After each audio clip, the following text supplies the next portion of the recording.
Hey everyone, I am here to provide the sermon for this week, and my intention is to give you some things to talk about through this video, and then when we gather for Picnic Church on Sunday, we'll have the opportunity to discuss more about this particular passage of Scripture. So throughout Picnic Church this summer, we have been in a theme called Encounters with God, where we are looking at different moments in Scripture where individuals had encounters with God. Now last week we were talking about Moses, and this week we are going to talk about Saul/Paul, and his story as is recorded in the 9th chapter of Acts.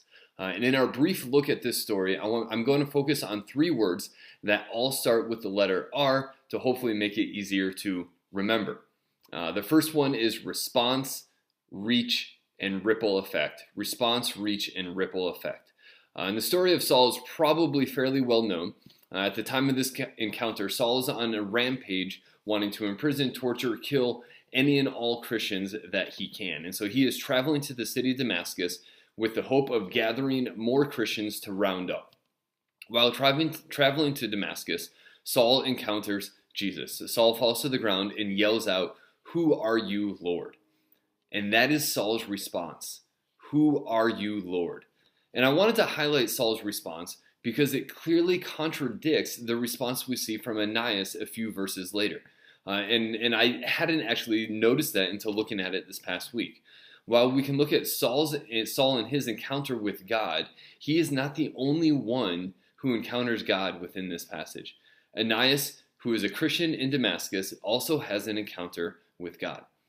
Within the same general time frame as Saul, Ananias has an encounter with God, yet Ananias' reaction is so different than Saul's.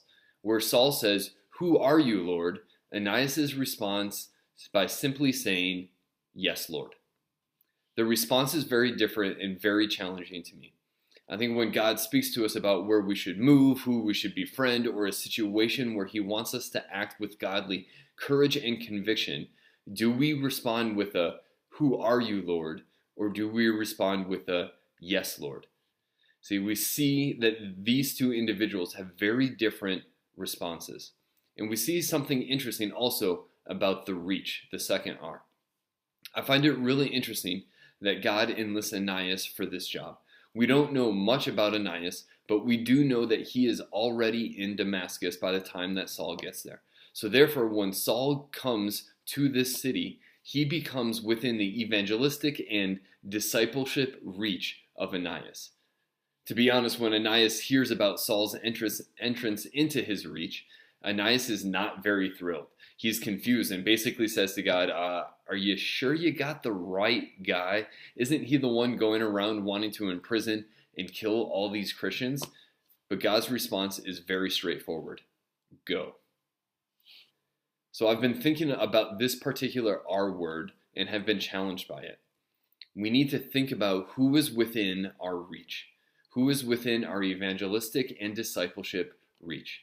Who are the neighbors, the colleagues, the friends, and the family within our reach that God is telling us to go and share his truth with them? And then going back, what is our response going to be when he says that to it? Are we going to say, "Who are you, Lord?" or are we going to say, "Yes, Lord"? Both of these guys have an initial response to their encounter with God, and then we see Ananias' unique reach.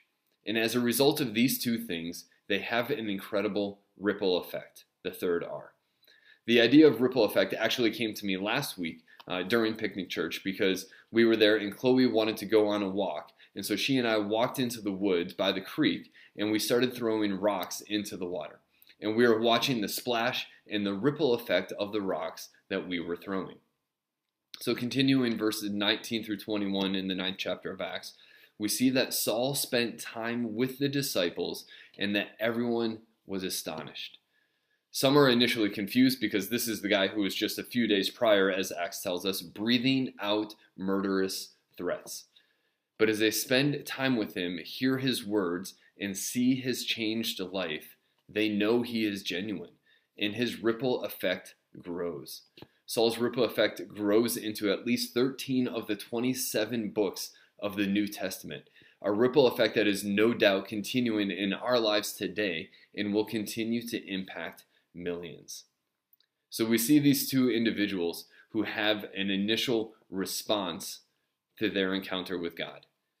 And we see a unique reach that each one of them is given. Ananias has unique reach of being able to reach Saul. And then as Saul turns into Paul, Paul has a unique reach.